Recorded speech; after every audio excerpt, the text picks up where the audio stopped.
Toji Fushiguro, or more commonly known as Toji Zenin, is one of the most tragic characters in Jujutsu Kaisen. In this video, I want to talk about the life of a man who was rejected by his family and was ultimately set up to fail from birth. Before we continue, just a warning, this video contains manga spoilers. I recently caught up to the manga, and as of this recording, it's on hiatus due to the author's health. I'm wishing him a speedy recovery. As I was binge reading the series, one of the highlights was Mr. Toji Zenin, who is Megumi's father. Toji is such a fascinating character to me with ambiguous moral values, and his character arc is one of tragedy. I want to dive deeper into the life of Toji and some of his key decisions that changed the entire world of Jujutsu Kaisen for the better or for worse.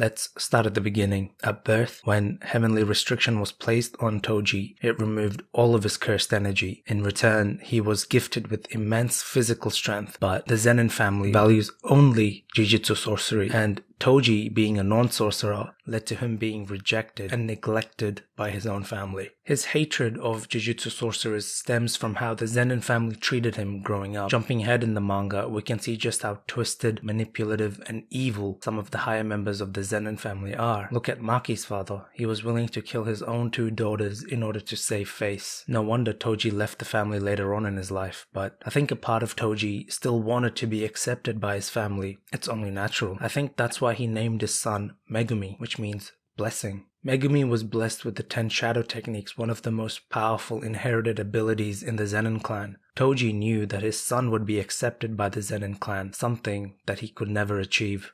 I think Toji wanted to vicariously live through Megumi a life in which he would be accepted.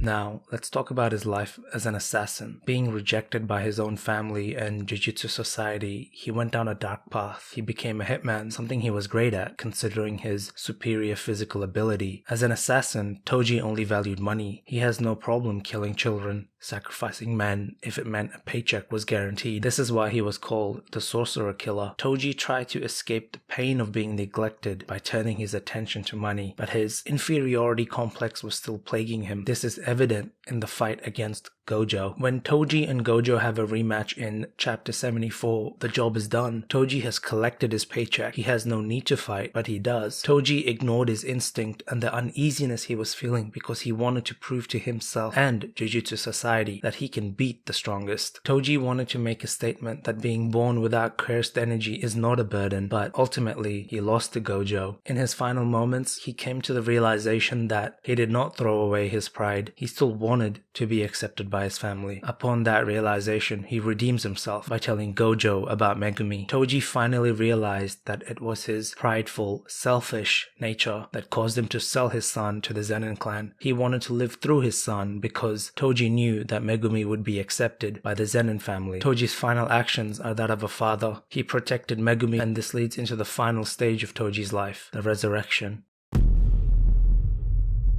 When Toji was resurrected by the seance technique, he clashes with Megumi briefly. Toji learns that Megumi refers to himself as a Fushiguro. He realizes that his final wish was honored by Gojo. Megumi was free from both Toji and the Zenin clan. Toji's final wish as a father was not in vain, and he decides to end his own life rather than fight his son. Toji's life truly is tragic, and it's ironic that he lived as an assassin who killed others for money, but takes his own life when given a second chance at life.